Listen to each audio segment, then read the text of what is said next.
There are a couple questions I always get asked.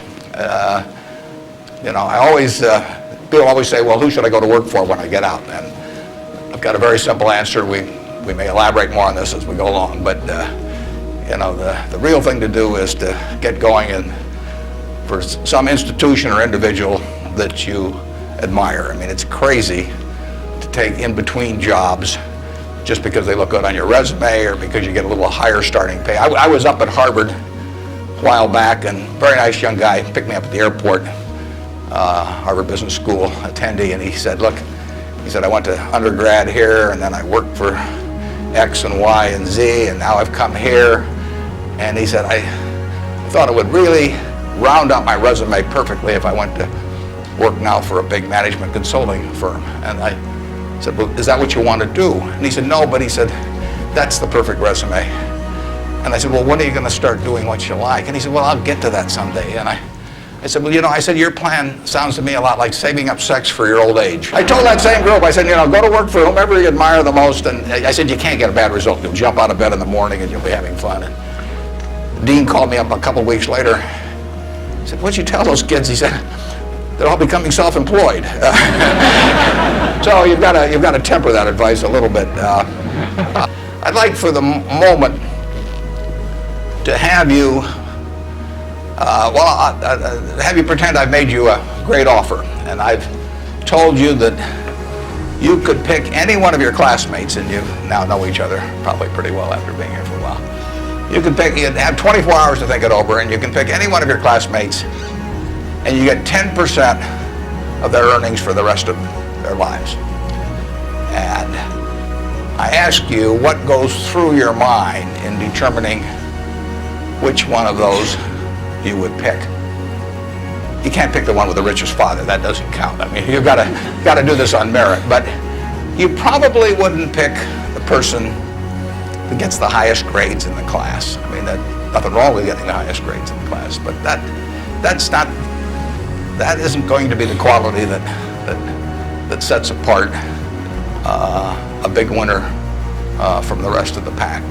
Think about who you would pick and why.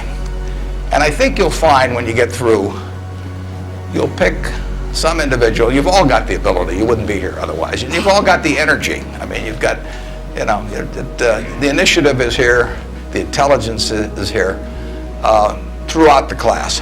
But some of you are going to be bigger winners than others. And it gets down to a bunch of qualities that, interestingly enough, are self-made. I mean, it's not how tall you are, it's not whether you can kick a football 60 yards, it's not whether you can run the 100-yard dash in 10 seconds, it's not whether you're the best-looking person in the room. It's a whole bunch of qualities that really come out of Ben Franklin or the Boy Scout code or whatever it may be. I mean, it's integrity, it's honesty, it's generosity, it's being willing to do more than your share, it's just all those qualities that are self-selected. And then if you look on the other side of the ledger, because there's always a catch to these, free gifts and genie jokes. So you also have to, and this is the fun part, you also have to sell short one of your classmates and pay 10% of what they do. So who do you think is going to do the worst in the class? This is way more fun. And think about it again. And again, it isn't the person with the lowest grades or anything of the sort.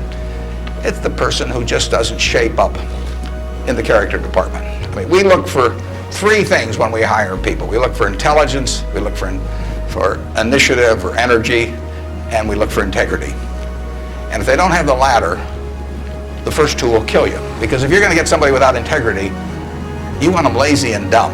I mean, you don't want them smart and energetic. So it's that third quality, but everything about that quality is your choice. You can't change the way you are wired much, but you can change a lot of what you do with that wiring. And it's the habits that you generate now on those qualities, or those negative qualities. I mean, the person who always, claims credit for things they didn't do, that always cuts corners, that you can't count on. I mean, in the end, those are habit patterns.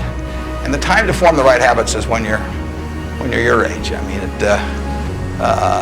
it doesn't do me much good to get golf lessons now. If I'd gotten golf lessons when I was your age, I might be a decent golfer. But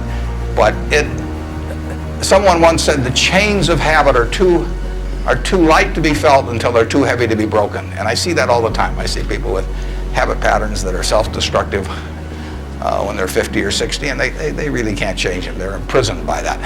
But you're not imprisoned by anything. So when you write down the qualities of that person that you'd like to buy 10% of, look at that list and ask yourself, is there anything on that list I couldn't do? And the answer is there won't be. And when you look at the person you sell short and you look at those qualities that you don't like, if you see any of those in yourself, egotism, whatever it may be, selfishness, you can get rid of that. I mean, that is not ordained.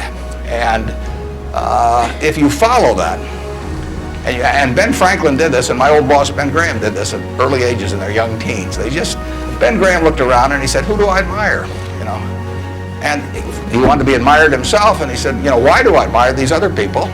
And he said, if I admire them for these reasons, maybe other people will admire me if I behave in a similar manner. And he decided what kind of a person he wanted to be. And if you follow that, at the end you'll be the person you want to buy 10% of. I mean, that's the goal in the end.